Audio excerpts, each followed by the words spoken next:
Welcome, everybody.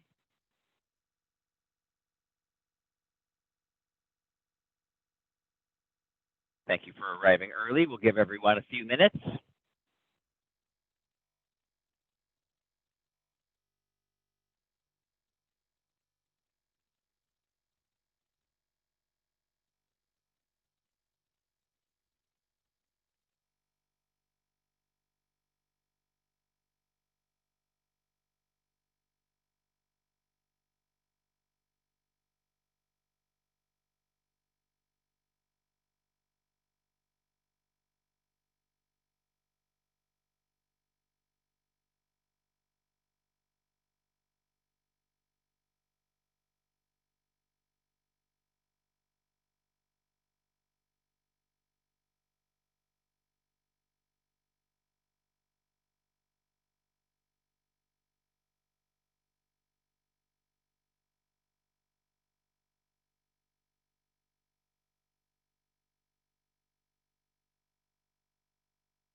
Morning, Eric.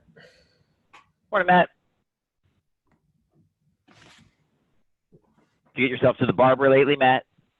I did. Did you have a good float this weekend? Oh, it's fabulous. Smoke hole's my all-time favorite. Nice.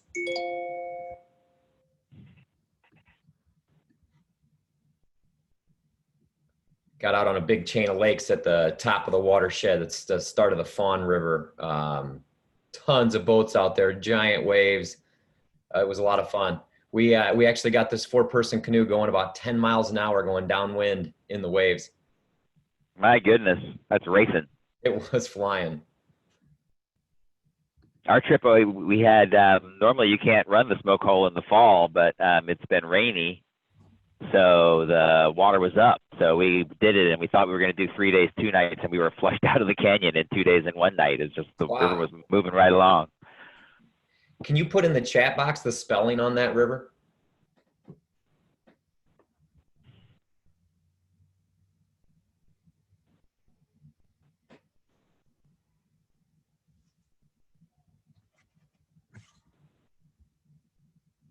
Smoke Hole Canyon, okay. Sweet. Where is that located, Eric? That's in West Virginia. It's it's the headwaters of the Potomac River. Cool. Very cool.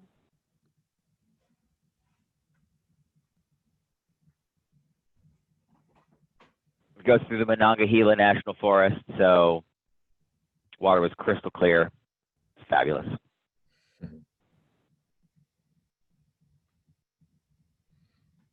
Melissa, were you out on Gravel Lake over the weekend? I I was, and I did not take my kayak out because I thought that was a little. Too much boat traffic? Yeah, at one point I thought, oh, I'm just gonna kayak over, and I looked out and I was like, I don't think I'm gonna make it. It's like Frogger. Well, that and their waves are just so immense too, when there's so many boats out there. So Yeah. it was a lot. It was really windy all weekend. So Was.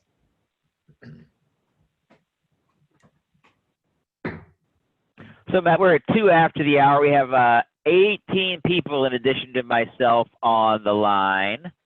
And there's nobody in the waiting room. So I will let you tell me when it's time for us to begin. Sure. I just want to take this opportunity to thank everyone for coming. It's great to see a good turnout on this one. And, you know, Eric, this is the third series we've hosted now. I think there's a couple folks that have been on all three of them, but I've really appreciated it, and I hope we can work together going forward.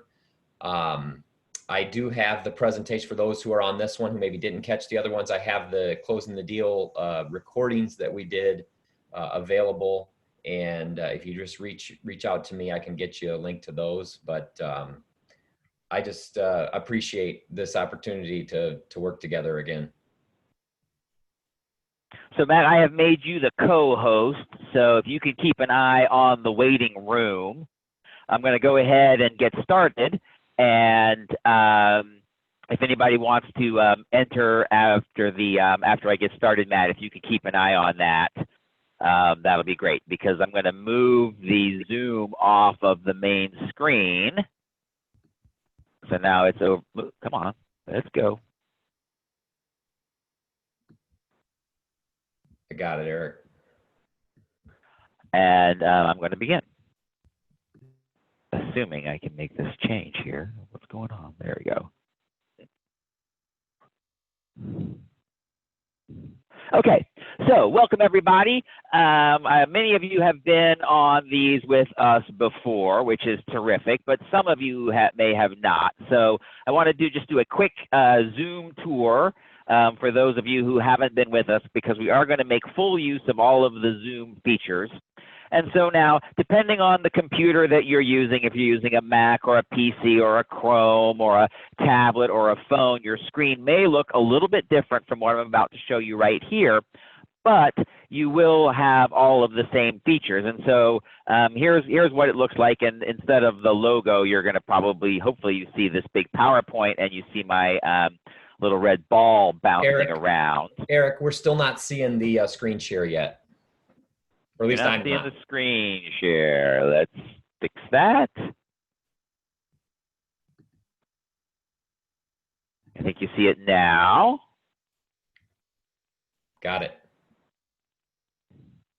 And also, I am going to send around a file to everyone. This is the handout document, which I also circulated with the meeting request. So let's see, I have a new computer since the last time we did this, and everything's looking just a little differently.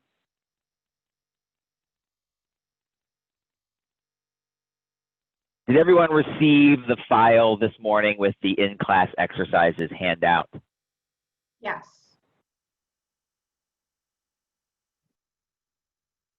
I don't see the option for sharing that here. All right, well, I'm going to assume that everybody got it, and then if at any time during the course you don't have it, just let me know. So here in the middle of the screen, you should see my PowerPoint presentation. And then there is an icon somewhere on there. It's a couple of it that says participants. And if you click that icon there, click on the participants icon, and you should see the list of everyone who's participating in the workshop.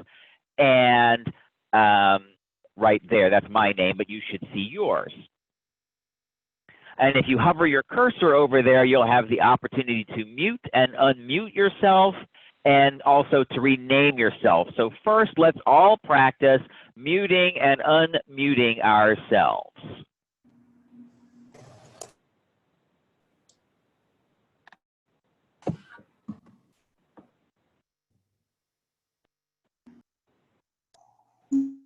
Okay, looks like everybody's getting the hang of muting and unmuting themselves. Obviously, you want to unmute yourself to participate when it's time to say something, and mute yourself when your dog starts barking crazily in the background or a dump truck drives by your window. Now, you also have the option to rename yourself, and it would be very helpful for me if you would rename yourself so it's your first name and then like your job title or the organization that you work for, just to see a spread of who's here.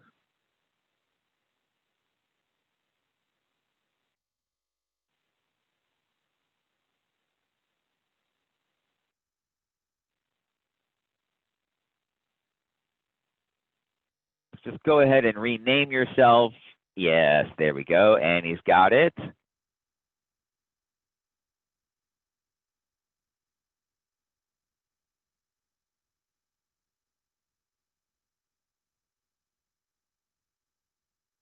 Abby's got it. Melissa's got it. Erin's got it. Tara's got it. This is looking good. Jan has it.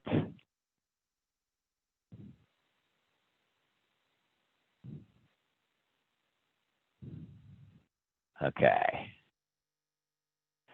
Now, under at the bottom of the participants, you should see a series of buttons. Raise hand, yes, no, go slower, go faster, and more. And if you hit these buttons during the course of the webinar, I will see them. If you raise your hand, I know you'll want to call on me. You want me to call on you, yes and no, for some basic questions.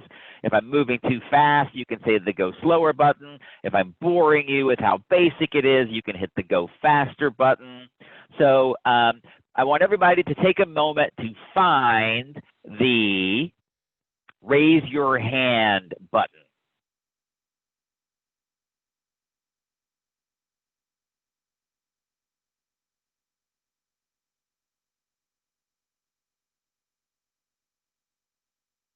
I see a lot of hands getting raised here. Excellent. Thank you very much. I'm going to clear that and move on. Now click yes if this exercise is helpful and click no if it is not.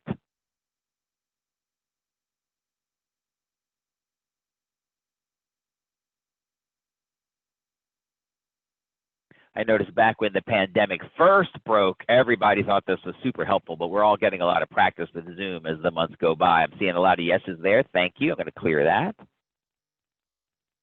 Now you also see your screen that says there you have the speech bubble. That is the chat icon, and you can use that to share your thoughts with either the entire group or selected individuals. And it's important to notice this part right here, because when it's chat time, you have this pull down menu and you'll see everyone, and you can send a message to everyone, and then you'll also see individuals by name. And the number one way that people embarrass themselves on sessions like this is that they send a message to everyone that they thought they were sending privately. So we don't want anybody to embarrass themselves doing that. So let's practice.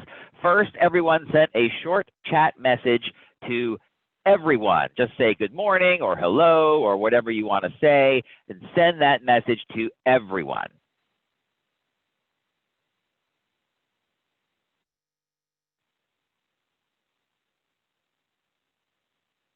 Terrific.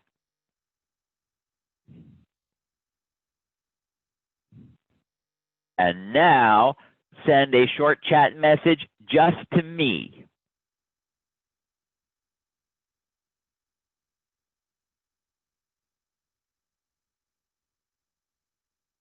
Perfect. I see them rolling in. Welcome, everybody. Up at the top of your screen, you may see a little icon here. It might be set to gallery view. It might be set to speaker view. And this basically just changes the screen as you see it. And it only changes what you see. It doesn't change anything for anybody else. So it's really about your preference. So please take a moment to toggle back and forth, clicking that button and seeing how your screen changes. And whichever one you prefer is fine.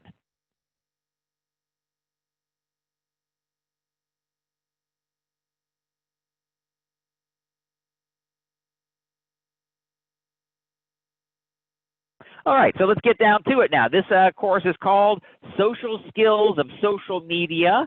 And as with our Closing the Deal training, it's a 3-parter, and this is part 1.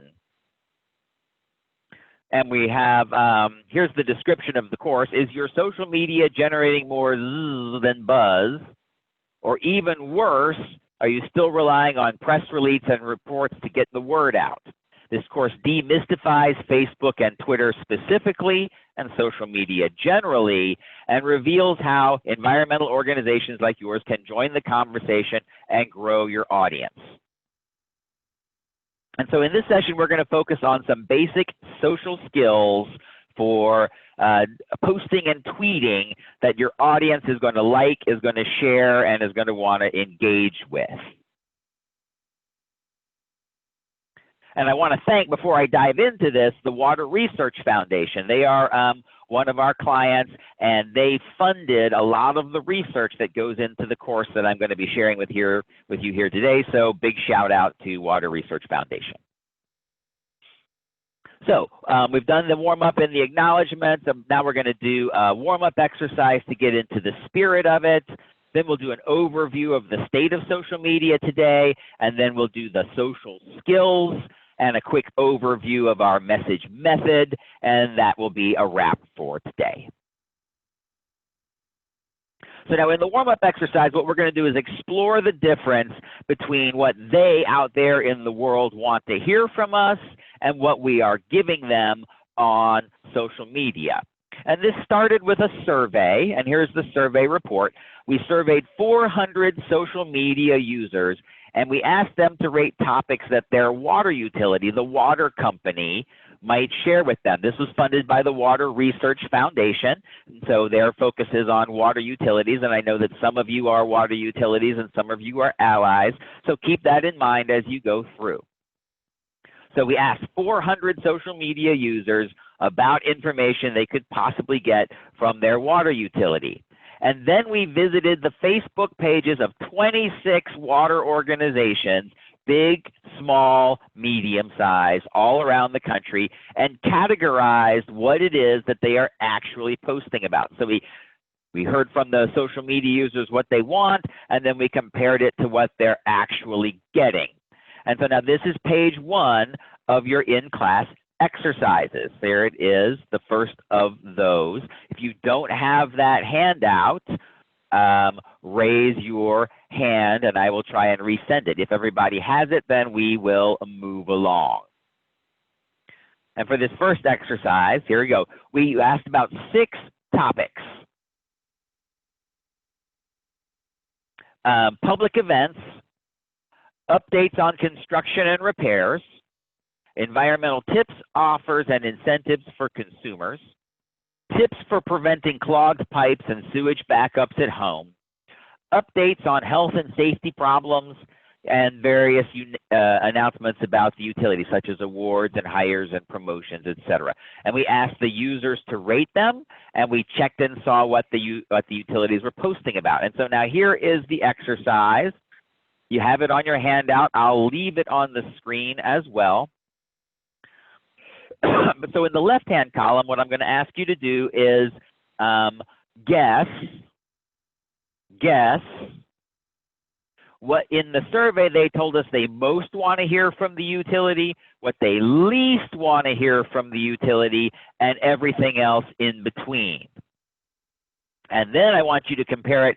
What did we find that water utilities are posting about most often down to least often? And we're going to compare the difference between what they want and what they are getting.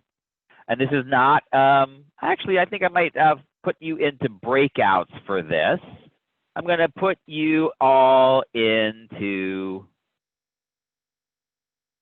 4 breakout rooms to discuss this amongst yourselves. I'll give you 5 minutes to go through and try and guess what they said in the survey and compare that to what the utilities are actually posting about. I'll give you 5 minutes in there. I'm also going to resend that handout to everyone this morning so that you have it available if you didn't get it already. So here we go, 5 minutes.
All right, welcome back, everybody. I would like to get a volunteer on the line to tell us how you thought the social media in the survey. What did social media users say they most wanted to hear and least wanted to hear from the utility? Can I get a volunteer to take a guess at what they said?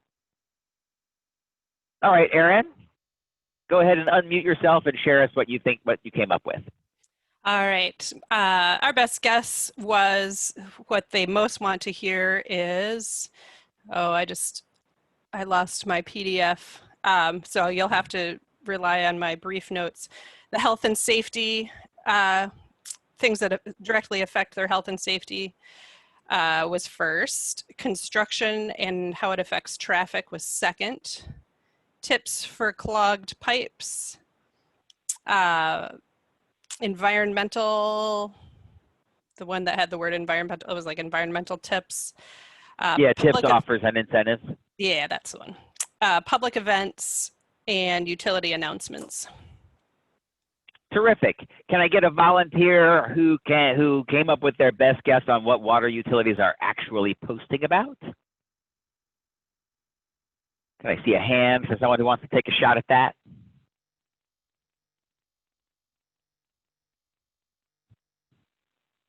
All right, Melissa, what did you come up with? All right, so we thought probably the public events and utility announcements would be up toward the top, with updates to health and safety, updates to construction, environmental tips, and then likely the tips to prevent clogged pipes and things being toward the bottom. So tips toward the bottom, and then business things like utility announcements and public events at the top. Okay, well, I'm going to show you what actually came up, and I think you'll find it to be quite revealing what they said. So at the top of the list of what they want is updates on any health or safety problems that might affect them, boil water advisories, et cetera, and that's actually at the bottom of what the water utilities are posting about, which is actually perversely probably great news. I mean, if something is wrong, they really want to know about it. But in most of the United States, most of the time, the tap water is safe to drink and health and safety problems are rare.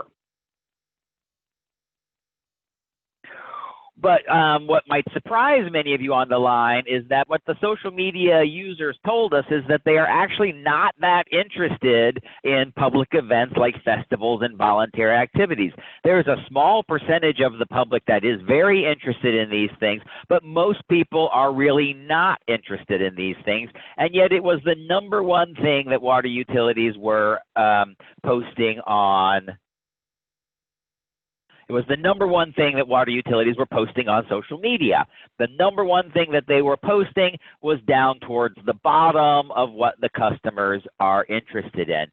And the #2 thing that they're posting about, internal announcements like the awards they got and who got hired for this position and who got promoted and the staff retreat and all of that, was #2 on the list of what utilities were posting about, and at the very bottom of what the public said they were interested in.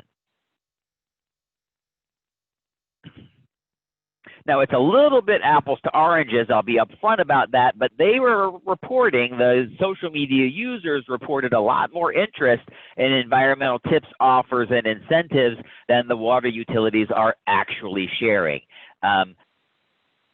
Considering that there are some apples to oranges in the methodology here, there is at least some signal that the consumers are more interested in that information than the utilities are interested in sharing that information. So the takeaway is that there may be a gap between what you are sharing on social media and what your audience is interested in. And what we tend to do in nonprofit and government organizations is to share information that's sort of convenient and it's easy and it's accessible, and we can put it out there without a lot of red tape or a lot of extra work, but that doesn't necessarily make something that is rewarding, interesting, and dynamic for the consumers. And that becomes a brake on our growth.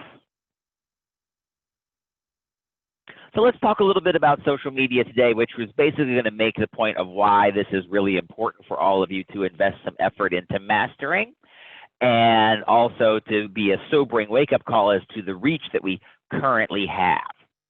So now this is from the Pew Research Center. It's a very high-quality outfit that looks at communications trends such as this. And this is from their 2019 report, so it's pretty recent, about the most popular social media sites. And so the top ones are YouTube, Facebook, Instagram, Pinterest, LinkedIn, Snapchat, Twitter, WhatsApp, and Reddit. So YouTube and Facebook are the dominant social media services in the United States today. They are dominant, with large majorities of internet users being on YouTube and Facebook, and even pretty solid majorities of the public as a whole being able to access information and conversation through these channels. Now, Twitter, I've highlighted it in red. It's actually pretty far down the list, but it's still a very important channel, and here is why we're going to discuss why. It's the types of people that are using these services. So now YouTube and Facebook, they are basically, almost everyone is using them. They are dominant to that degree. Just about everybody is finding videos on YouTube and conversing on Facebook.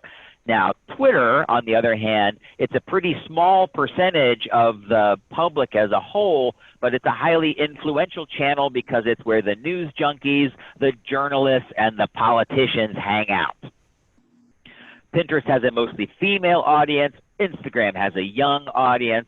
LinkedIn has primarily a white-collar professional audience.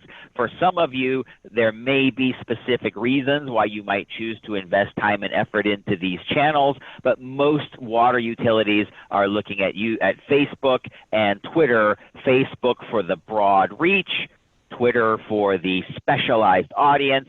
That's where I'm going to focus this course, on these two. But many of the basic principles apply to all of them. But what we found when we were looking at water organizations, large, medium, and small, all around the country, is that green, which is Facebook, is most of them are using Facebook and Twitter, and not very many water organizations are investing effort in LinkedIn, Instagram, and Pinterest. And based on what we know about the reach of these organizations, of these social media services, and the types of people using these social media services, this is a smart choice for most water utilities, most water organizations. For most of you, investing in Facebook and Twitter is the smart choice, unless you have a specific reason to focus in on LinkedIn, Instagram, or Pinterest. That's just where the people are. So let's talk about Facebook. Because it is so dominant, it's worth taking a slightly different look. 79% of internet users, 8 out of 10 are using it, and that's almost 7 out of 10 of all adults are found on Facebook. So the potential reach is huge. Now, you might be surprised that 53% of adults over the age of 65 are using Facebook. I still sometimes hear water organizations resisting the Facebook because they say they don't reach the old people. And it's certainly true that as the audience ages, the older you are, the less likely you are to use Facebook or any other social media, but it's still a solid most internet users, adults over the age of 65, that are using Facebook. Not maybe as often, maybe not as skillfully, maybe not as intensely as younger audiences, but they're there. And you might also be surprised that lower income individuals are more likely to use Facebook than higher income individuals. If you're making less than $30,000 a year, 84% of those people are using Facebook. If it's $75,000 a year or more, it's 77% that are using Facebook. The lower the income correlates with higher use of social media. Higher income correlates with less use of social media. I have no idea why that is. And you might be really surprised that rural residents are just as likely to use Facebook as urban residents. Here's the breakout of Facebook use by where people live. Urban, 81. Rural, 81. Suburban, 77. Solid most. It's a cop-out to say we're in a rural area, our people aren't using Facebook. In fact, they are. They're using it as much as anybody else. And while internet social media use has grown and grown and grown, we see that newspapers and traditional media are continuing to slide. Fewer and fewer people are getting their news from newspapers, television news, magazines, radio news. All of that is declining over time and among all ethnic groups, all demographic groups. It's a long slide. Social media is rising, traditional news is falling. Press releases are becoming ever less useful. Let me say that again. Press releases are becoming ever less useful. Good social media strategy is becoming ever more useful. But it matters a lot that even the leaders in the industry for water-related organizations have a very small number of connections relative to the population that we serve. In our benchmark, we found that measured by connections, water utilities tend to have a connection with 1/4 of 1% to 1% of their customers. Only a tiny fraction of the customers for the water utilities have taken the time or thought to sign up and connect with their water utility on Facebook, Twitter, or wherever. With the nonprofit community, it is the same. So here is the Chesapeake Bay Foundation. They serve Maryland, Pennsylvania, Virginia, Delaware, my part of the country. 1/2 of 1% of residents of these states are connected with the Chesapeake Bay Foundation on Facebook, and 1/5 of 1% of all Americans have connected with the Nature Conservancy on Twitter. At the EPA, it's less than 1/10 of 1% of all Americans that are connected with the EPA on Facebook. 0.01% of Montanans have connected with the Montana DEQ. Tiny fractions have connected directly and received social media content directly from some kind of environmental organization on social media. And I want you to now do the same exercise. You're going to estimate your reach on social media. And I've got a video that I'm going to share with you guys that shows how it's done.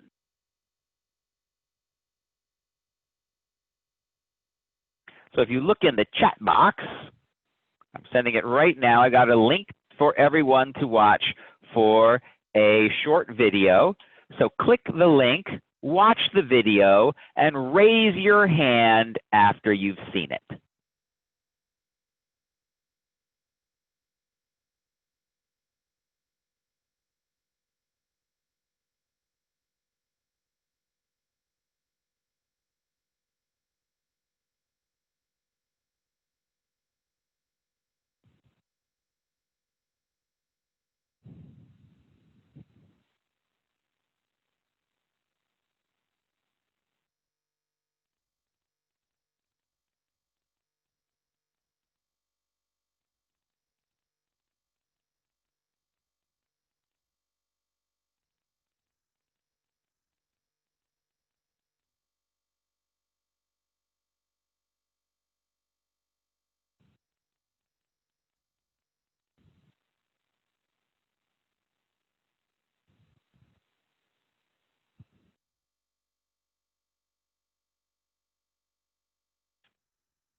Just raise your hand when you've finished watching it.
All right, looks like a lot of folks have had a chance to watch it. So now you get to do the exercise yourself. Look up the population on the census of the population that you serve. Check your own organization's Facebook and Twitter accounts. Get your total and divide it and get a percentage. I'll give you a few minutes. I'll give you 4 minutes to do that basic math, and we'll see how much reach you have in your community. 4 minutes to figure that out for your own community.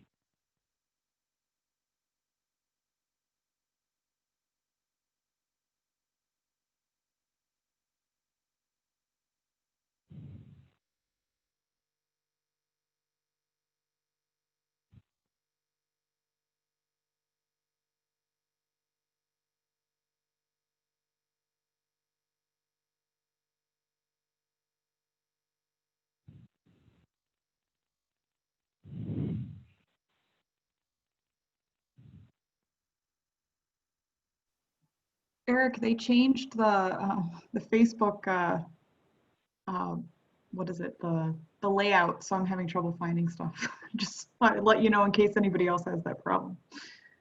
It's a constant challenge that Facebook does not sit still, and every time I think I've got it explained, they mix it all up.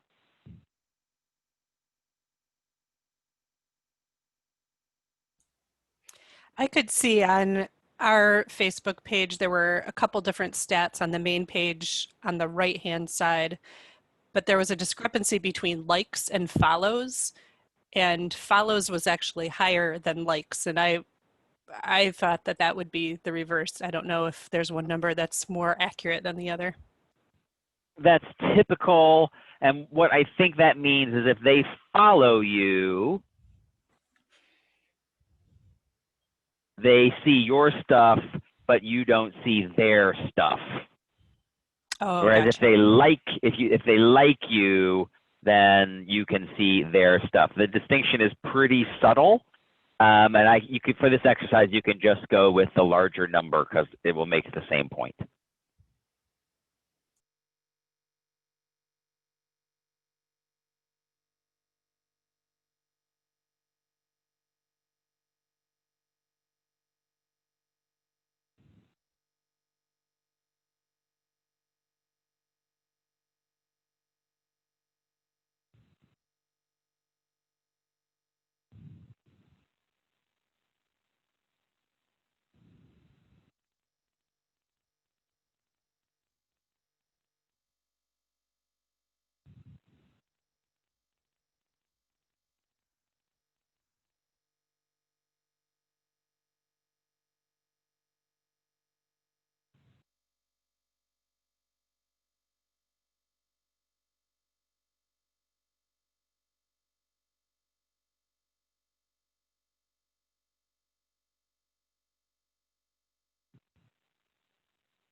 All right, would somebody like to volunteer to share what they came up with on the percentages? Can I get a volunteer for that? Raise your hand if you want to share. Don't worry that the numbers are lower than maybe you thought, because it's going to be that way for absolutely everyone on this call.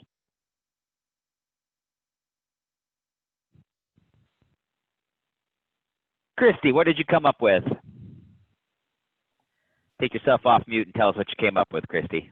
Yep, I got 0.07%. Well, that puts you in the exact same company as the EPA. So that's not so surprising at some number. So when you're posting information on Facebook or Twitter, you know, the percentage of people who might see it is tiny. And I bet that everyone had a similar result. Aaron with Van Buren Conservation District, what did you come up with? I got 2.2%, so I'm feeling pretty excited about that. Yeah, you're the big winner, Aaron. That's the highest number we've seen so far. But at the highest number we've seen so far is still a tiny fraction of the people in your county. All right, so what do we do about that? How do we increase the reach? And how do we make sure, what can we do that our content travels beyond that small number? And so what we've got are 5 social skills. I call them the social skills of social media. That's the heart of what this class is about. It's the things that make information on social media different from official announcements from an organization. And it looks like I have just lost my connection. Can you guys still hear me? Yes. Yes. You can still hear me? Okay, I just had the Yes. whole reconnecting thing going on.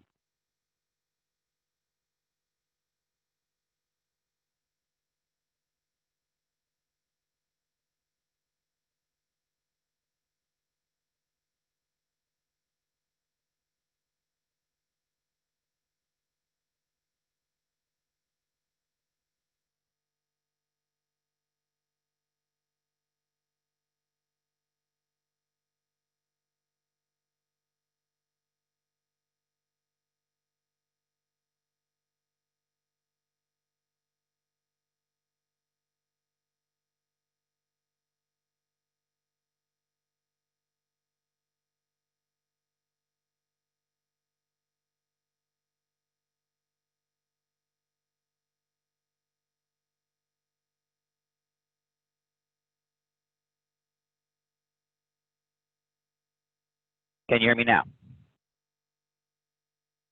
Okay, I don't know what happened there. We just had a momentary outage and a lot of stuff got reset. So, social skills of social media, the things that make social media different from official announcements from a public organization or from a nonprofit organization. And they are tags and hashtags, shares and retweets, comments, likes and replies, and groups on Facebook. And I have a handful of videos that I'm going to show you one after the other that will illustrate these for you, and then we'll spend some time analyzing how other organizations do it. So we're going to start with hashtags, and here comes the video link. Raise your hand when you've had a chance to see it.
All right, the hands are all up. So those are the hashtags. You see that hashtag everywhere now. It has become a very common way of sort of giving a little point to something. The next social skill of social media is the user tag. And once again, I've got a little video for you.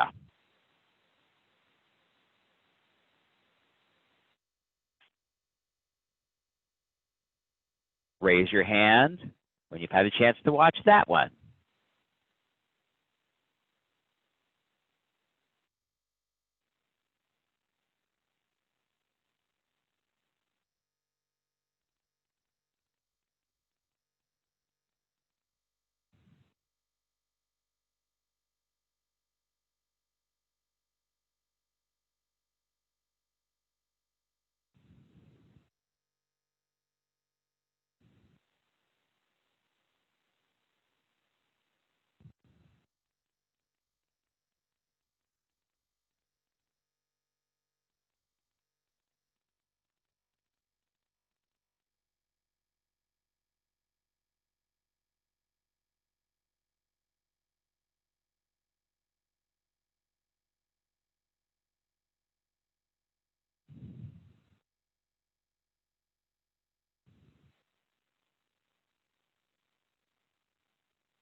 All right, I see some hands going up. User tags and hashtags help you put your message beyond that 0.07%. They help you put your message beyond that 2.2%. Got a couple more of these. Shares and retweets.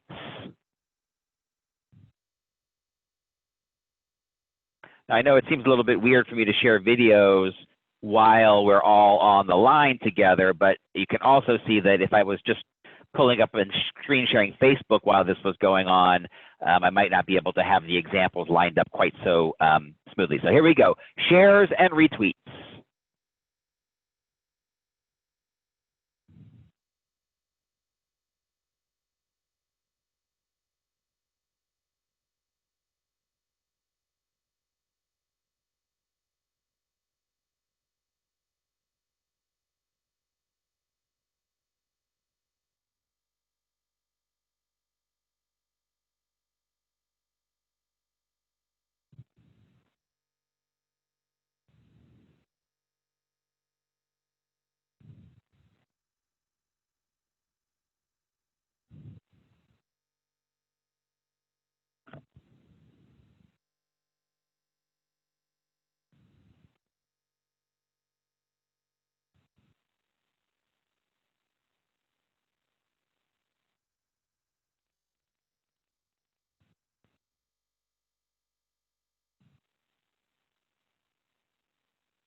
I see one hand up from Tracy.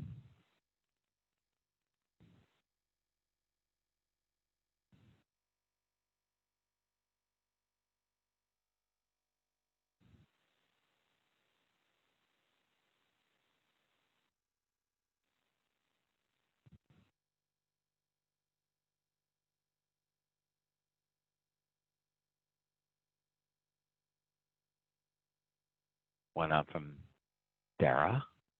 I hope Dara's the way I say that.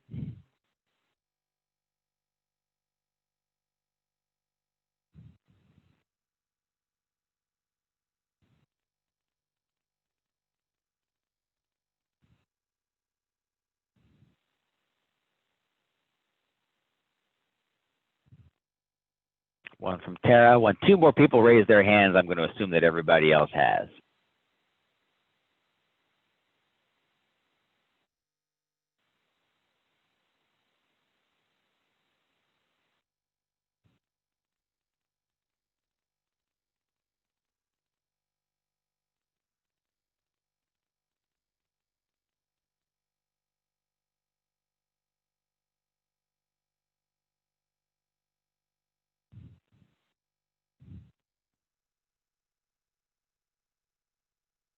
Four have raised. All right. So now 5 of you have raised their hands. I'm going to assume that everybody else has now had a chance to watch it through. I've only got a couple more of these, and then we'll start to work with them. So thanks for your patience with the video after the video. Comments, likes, and well, comments and likes.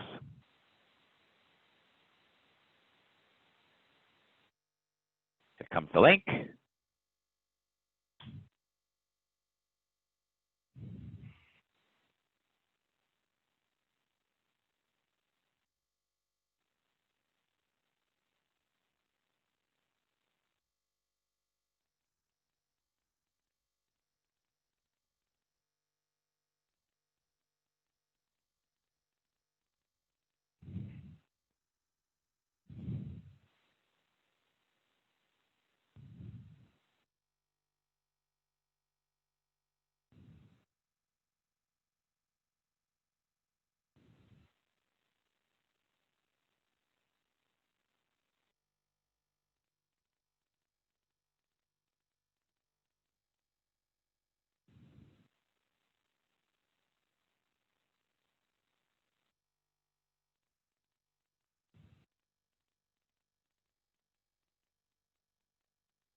One has seen it all the way through.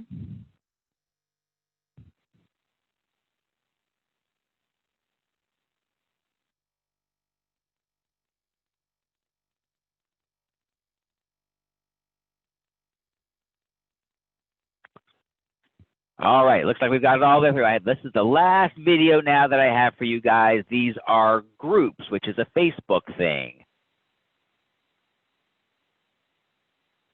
And after that, we are going to do an exercise around the social skills. So here we go, last one.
All right, and I see that everybody's had a chance to get through that. So now I'm done showing you all that stuff.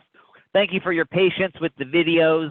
It just helps me make sure that what you see, we use the time that we have here together efficiently because I have everything all lined up before we do it. So now let's go on and now put this to use.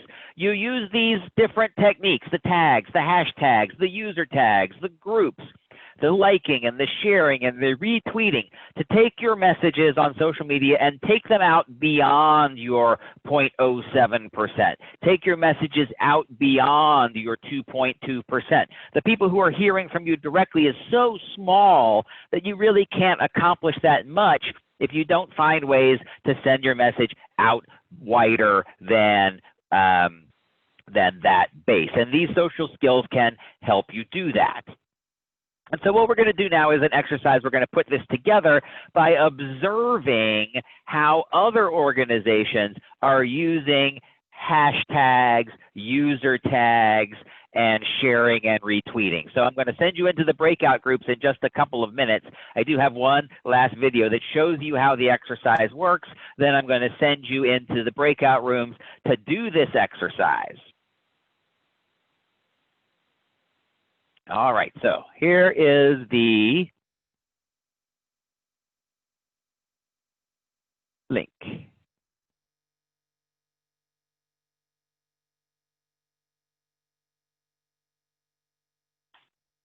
is the link that shows how to do your exercise.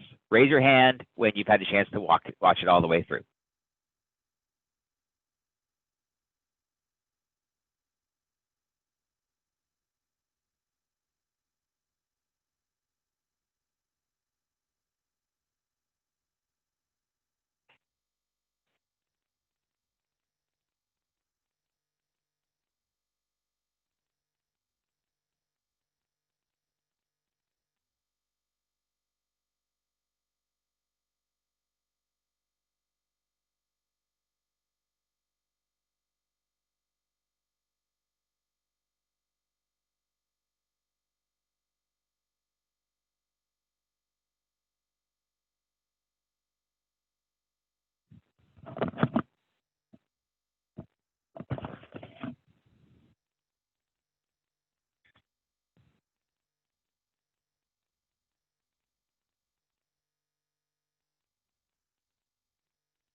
One hand.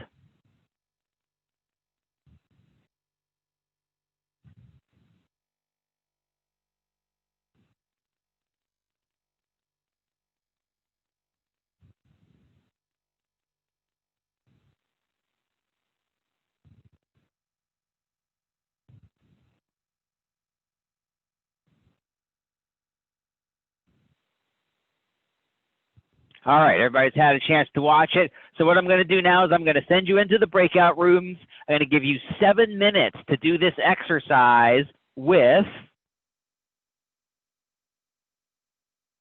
Iowa Department of Natural Resources and San Francisco Baykeeper. Here you go, 7 minutes. You can divvy up the work however you choose.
I saw that coming, Matt, but I still kept going anyway. Welcome back, everyone. So now you've spent the time looking a little bit at what some of the other organizations are doing and how well they are or are not using some of these social skills that we discussed. So I'd like to hear from breakout group number 2. That's Erin, Jamie, Jan, and Vicki. Tell us what you found about Iowa Department of Natural Resources, and do you think they were doing a good job adding the social skills or a poor job? Well, this is the first time ever I have ever looked at a Twitter page. Okay. So as far as hashtags, I saw, good 5 or 6. Iowa State Parks, Iowa State Parks 100, certainly things that are linked with Iowa outdoor recreation and wildlife. One hashtag derecho, and one I didn't understand, Iowa WX. As far as other users tagged, I only found Iowa's photographer. And as far as shared and retweeted, either they don't exist or I don't know how to identify them on Twitter. I found, I think, just 1 or 2. Okay. It doesn't seem like they're doing that a lot. Yeah, but sharing and retweeting is a really important part of social media because you're not only reaching more people through that way, you're letting other influencers realize that you're out there and they might then share and retweet your stuff. So let me hear from group number 3. That's Jason, Karen, Krista, and Christy. What did you find out about the San Francisco Baykeeper? How well are they doing?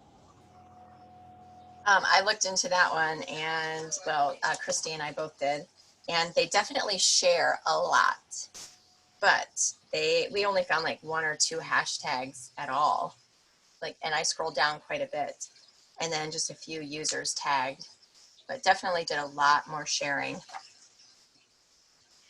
Well, that's an interesting observation. You know, of course, every time I do this course, the recent social media habits of these 2 organizations changes because, you know, I first put this course together a couple of years ago, and, you know, Facebook has a new look and feel since then. I mean, stuff doesn't sit still, and it's entirely possible that the social media managers for these organizations have turned over as well.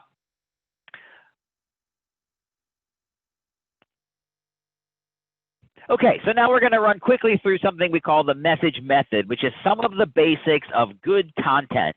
How do you, in addition to the social skills, that's part of getting a good audience on social media, and the others is actual good content that you are using the social skills to elevate. And it's a 6-step formula for taking the kinds of information that is usually floating around our offices and putting it into kind of a public-friendly format. And so now the first step in the method is to begin with behavior. And here's what I mean about that. So we surveyed the 400 social media users and we asked them about the topics that they might be interested in. You remember that from our warm-up exercise. And they told us, here are some of their quotes about this in their own words. I want information on discounts and incentives. Those are things that they can act upon. I don't have time for self-congratulatory claptrap. I want to stay informed about problems that may affect my area. I'm not interested in your intra-office information. I want to see cool videos with actionable tips or contests with prizes. They're telling us they want information that is highly relevant to them, that they can do something with the information, actionable tips. And that's a euphemism or a synonym for begin with behavior. And so in your exercise, I've got some examples here. So now we're on page 4 in your exercise. We'll do this as an individual. I won't put you in the breakout rooms for this. Updates on environmental problems that affect their health and their safety. What could your organization share that hits that button? Updates on construction repairs or closures or other actions that you take that might affect the community. What could your organization share? Tips, offers, and incentives for how they can protect the environment. What could your organization share? Tips for protecting themselves, their family, and their property. What do you have to share? on that topic. I'm going to give you a couple of minutes, just 2 minutes, to think that through for the individual organization that you work for, and I'll see what you come up with.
All right, can I get a volunteer to share what they came up with for content that might be relevant from their organization that's going to hit some of these buttons for social media users? Let me see a hand. All right, Sandra, we haven't heard from you yet. Take yourself off mute and tell us what you came up with. Actually, I just shared this morning because it came in as a question on an email under tips, offers, and incentives for people in the unincorporated areas of St. Joseph County, what they can do with their leaves. And I actually found on the county website what they can do, and I shared that information. Terrific. Anybody else want to take a crack at any of these? Who could you share that would hit this button, hit some of these buttons for your social media connections?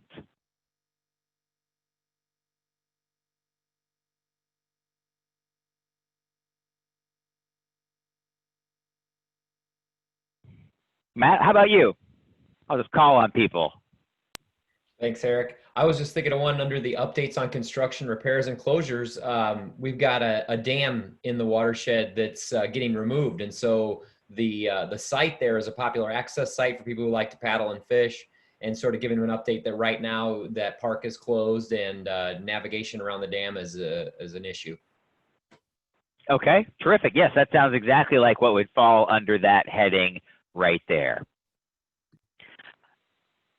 Okay, so now we're going to talk about 3 things all at once, and that may be all we have time for here today. We might have to leave the last item off. I'm still getting used to the pacing of these trainings through Zoom. If we were all in the room together, we would move through all the content in 90 minutes. And when we're Zooming it, it goes a little slower, and I'm still getting the hang of that. So step 2 in the method is foolproof photos.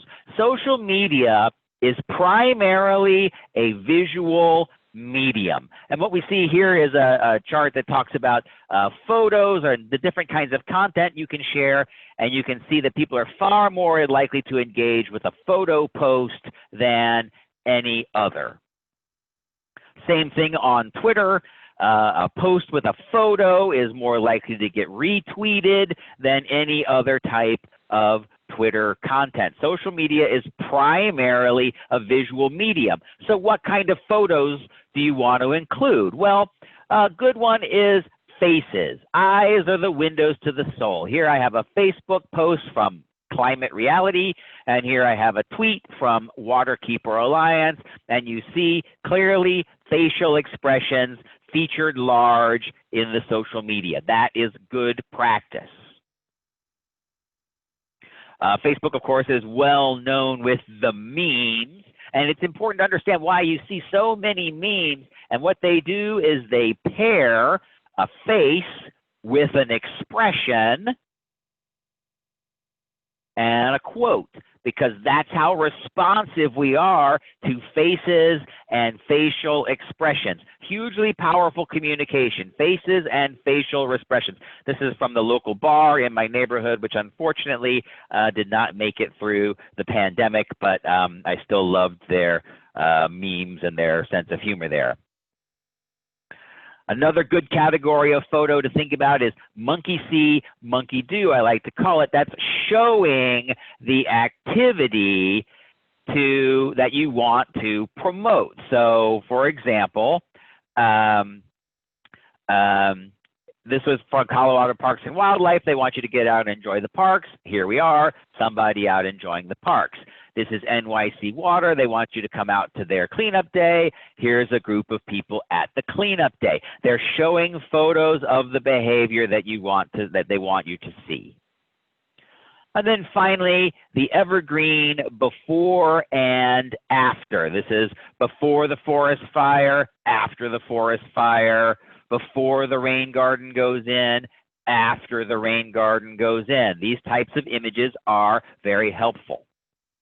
And now, because social media is primarily a visual medium, the words that are going to work best is fewer words.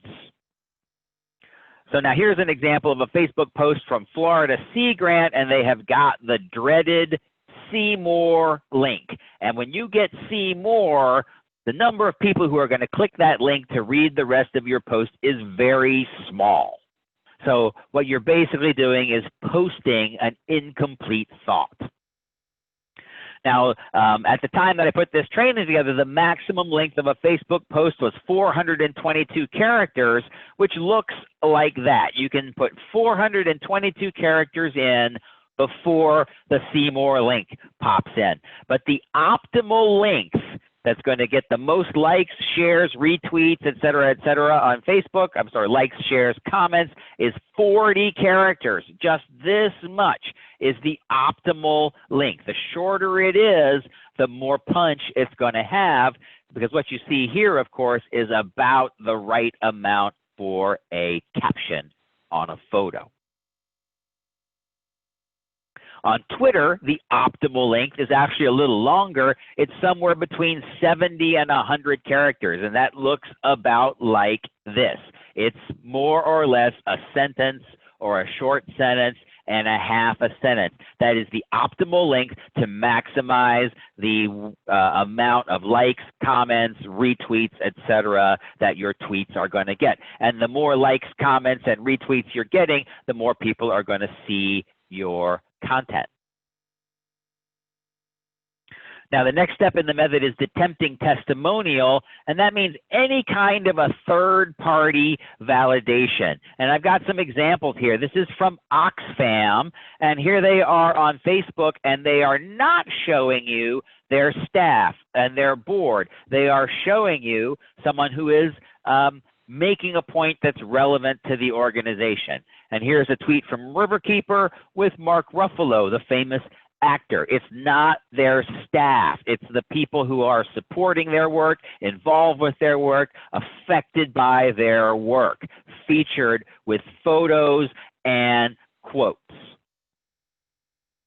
Here's a couple more. This is from San Francisco Water Power Sewer, and they have retweeted a tweet from someone who has adopted a storm drain. Not the staff, it's a customer who's adopted a storm drain. This is the U.S. Forest Service sharing videos of people who have a relationship with the National Forest. Again, it's not their staff. They are showing people who are involved in the work, supporting the work, benefiting from the work, etc. This is a tweet from DC Water. highlighting someone who thanked them on Twitter for their work. These are all under the heading, which we made up, tempting testimonials. The idea is that it's not just the organization amplifying its staff, it's bringing in others. And so now this is going to be our final exercise for the day. And so what I'm going to do is I'm going to send you into the breakout rooms, and we're going to look at two organizations. One is on Facebook, American Forest Foundation, and one is on Twitter, Ohio EPA. And what I want you to do is analyze these feeds,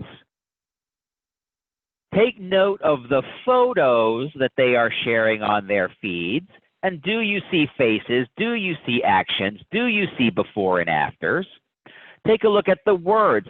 Are their posts too long, too short? Are you seeing that dreaded see more link or not? And then what kind of testimonials, what kind of third-party validation are you finding in their feeds? What kind of stories, what kind of photos are you seeing from people, not the staff of the organization? I'm going to send you into breakout rooms, and once again, I'm going to create new breakout rooms for everybody, and I'm going to give you 7 minutes to go through these feeds and document what you're seeing.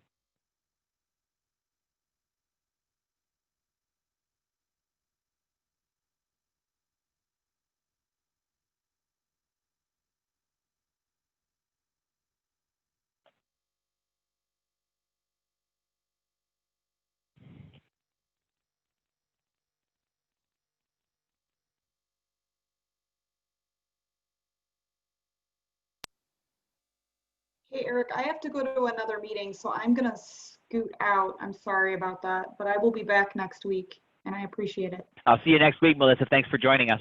Thank you.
All right, welcome back, everybody. A couple folks had to drop off, and they were kind enough to let me know. I'd like to hear from group number one. That's Annie, Kara, Clinton, and Tracy. What did you observe about American Forest Foundation and the messages that they were sharing? Were they doing a good job with the photos, the words, and the testimonials? We were talking a little bit about the American Forest Foundation, and it seems like the text is pretty consistent in, keeping it consolidated for the most part. But we were noticing that the people are all looking away from the camera, that they're all kind of just, oh, yeah. And it doesn't feel very personal or intimate, really, because it's like they're all looking away. Yeah, a little bit aloof, sure. How about, were there any people featured who weren't the staff of the American Forest Foundation? I mean, it's a little hard to say for some of the pictures. There's like, I'm looking at one right now with a guy with a cap on, just kind of looking in the distance again. But it's kind of vague who he is. Like, he could be a staff, he could be a user. It's almost like they weren't sure which to choose. So he's just sort of a generic outdoor person, it feels like. Okay. All right, let me hear from group number two. That's Aaron, Jamie, and Jan. What did you notice about Ohio EPA? How well are they doing using photos and word counts and third-party testimonials to beef up their work? Not great. They didn't have many photos, a couple photos here and there. Mostly they're retweeting other organizations, which I know you said was good, but it seemed like the balance of retweets as compared to their own content was pretty skewed. So I think I saw maybe one photo that they had posted themselves, and it was just sort of a generic wetland photo. I didn't see any people. All of their posts were longer than 12 words. I did get back to July and found one testimonial, so that was something. But other than that, I thought it was a pretty boring feed myself.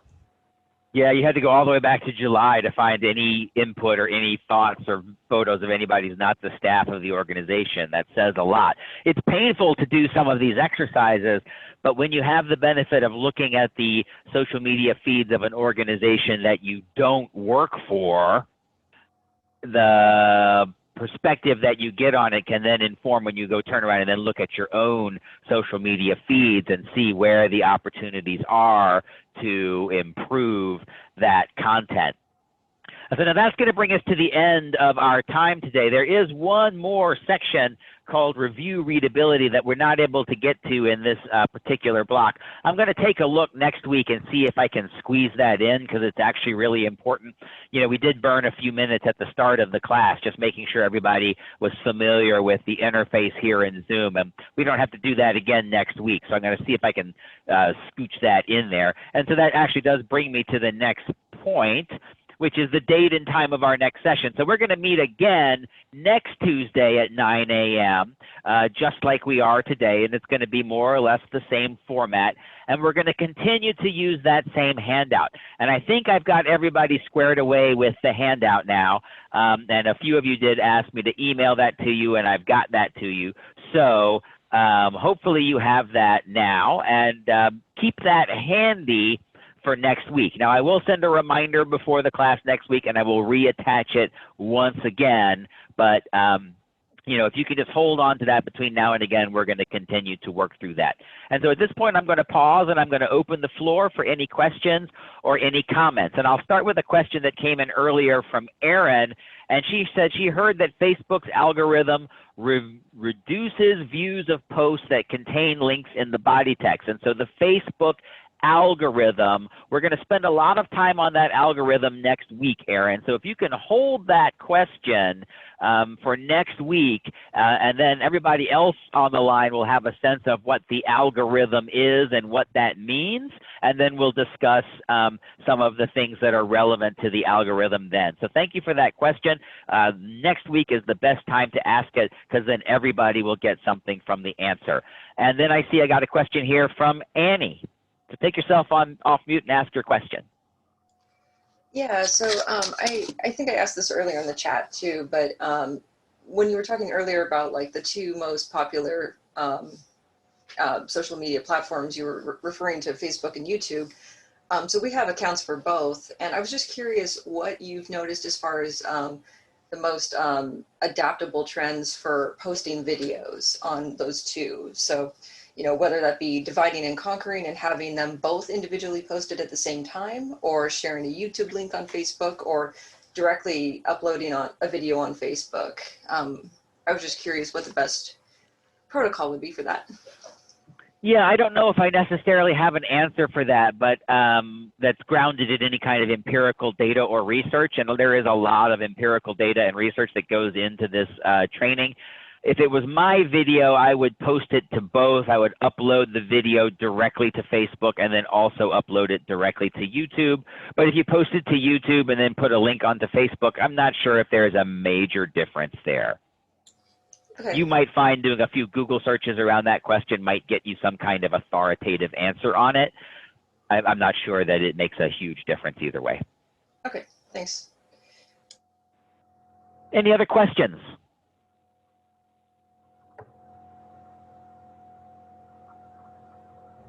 Well, thank you all for your time this morning, and I will see you all next week. Matt, I'm going to send the link to the recording to you as soon as I get it, and we have learned the hard way that if we don't grab it really fast, we just might not get it. So I'll send it to you as soon as I get it, and if you could grab that video as soon as you can. See you all next week.